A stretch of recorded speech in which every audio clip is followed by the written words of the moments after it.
Assalamualaikum warahmatullahi wabarakatuh. Perkenalkan, nama saya Nurwina S. dari Universitas Negeri Makassar, jurusan Pendidikan Sejarah Fakultas Ilmu Sosial. Nah, bagaimana kabarnya hari ini adik-adik? Semoga baik, tetap sehat ya. Nah, pada pertemuan kali ini saya akan menjelaskan materi tentang manusia praaksara dan asal-usul nenek moyang bangsa Indonesia beserta hasil kebudayaannya. Silahkan disimak ya. Nah, yang pertama yaitu pengertian dan arti penting masa praaksara. Masa praaksara merupakan satu fase penting dalam sejarah kehidupan manusia, di mana pada saat itu manusia sama sekali belum mengenal tulisan. Yang dipikirkan hidup pada masa praaksara adalah sekumpulan manusia purba. Berlangsungnya zaman praaksara terjadi sejak manusia benar-benar belum mengenal tulisan sampai hingga manusia mulai mengenal bahkan menggunakan tulisan. Nah, materi selanjutnya yaitu jenis-jenis manusia purba di Indonesia. Nah, jenis-jenis manusia purba di Indonesia ini terbagi dari 3 macam, yaitu 1 Meganthropus, 2 Pithecanthropus. Pithecanthropus lagi terbagi menjadi 3, yaitu Pithecanthropus mojokertensis, Pithecanthropus erectus, dan Pithecanthropus zoloensis.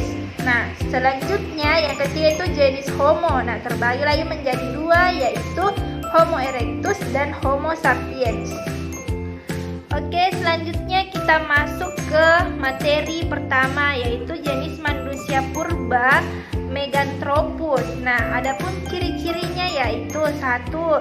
Berbadan tegap dengan tonjolan tajam yang ada di belakang kepala. Nah, bertulang pipi tebal dengan tonjolan kening yang tajam. Terus tidak berdagu, otot kunyah, gigi dan rahang besar dan kuat. Itu ciri-cirinya Meganthropus ya adik-adik. Dan yang kedua yaitu Pithecanthropus atau manusia kera yang berjalan tegak. Ada terbagi menjadi 2, yaitu Pithecanthropus mojokertensis. Ya, adapun ciri-cirinya yaitu 1. Berbadan tegak, mukanya menonjol ke depan, kening tebal, tulang pipinya itu kuat. Yang kedua itu Pithecanthropus erectus. Adapun ciri-cirinya yaitu 1. Berbadan tegap dan alat pengunyahnya itu sudah kuat.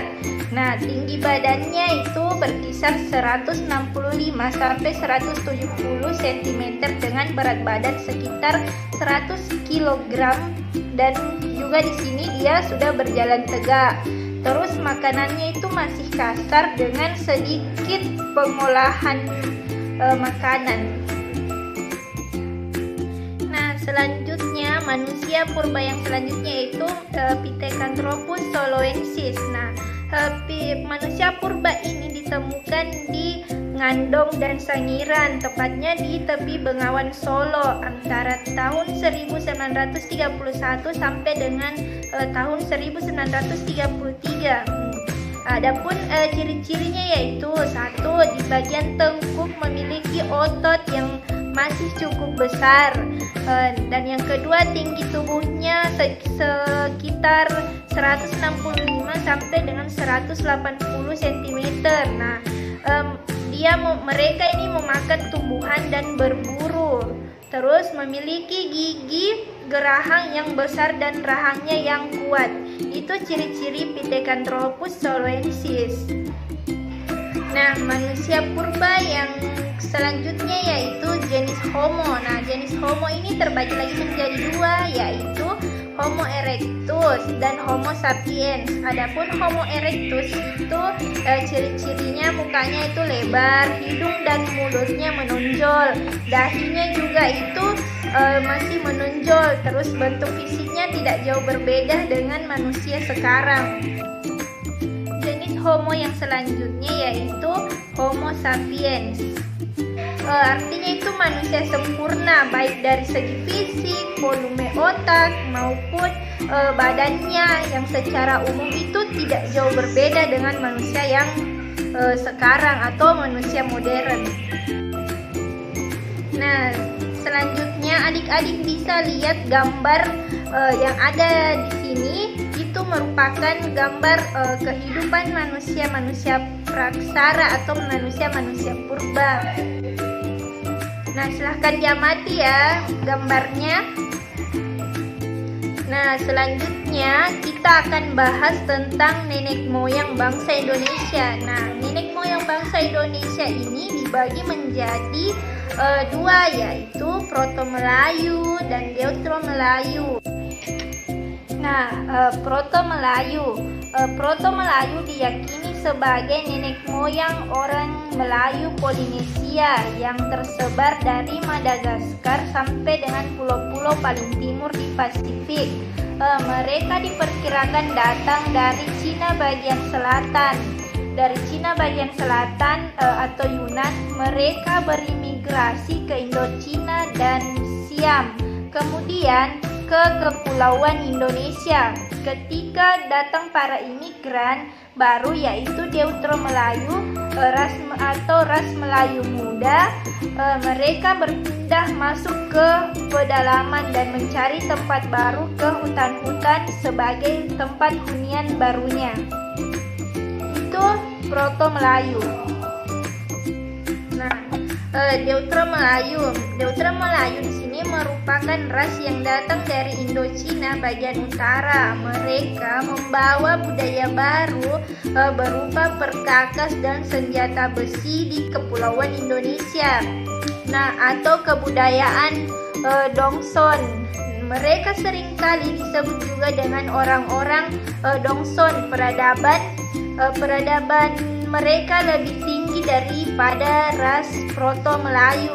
Mereka dapat membuat perkakas dari perunggu. Terus peradaban mereka juga ini ditandai dengan keahlian mengerjakan logam dengan sempurna. Oke, sekarang yang terakhir yaitu hasil budaya manusia praksara di Indonesia. Nah, di sini saya akan menyebutkan hasil-hasil kebudayaan manusia praksara, yaitu satu, kebudayaan Paleolitikum, terus yang kedua kebudayaan Mesolitikum, dan yang ketiga itu kebudayaan Neolitikum atau biasa disebut dengan batu muda. Yang keempat yaitu kebudayaan Megalitikum, dan yang terakhir atau yang kelima yaitu kebudayaan Perundagian atau biasa dikenal dengan kebudayaan logam. Itu merupakan hasil-hasil budaya masyarakat praksara yang ada di Indonesia ya adik-adik. Itu tadi pembahasan kita tentang manusia purba yang ada di Indonesia. Nah, sekarang saya mau pamit undur diri, kurang lebihnya mohon dimaafkan ya. Terima kasih. Wassalamualaikum warahmatullahi wabarakatuh. Semoga kalian sehat selalu ya. Dadah.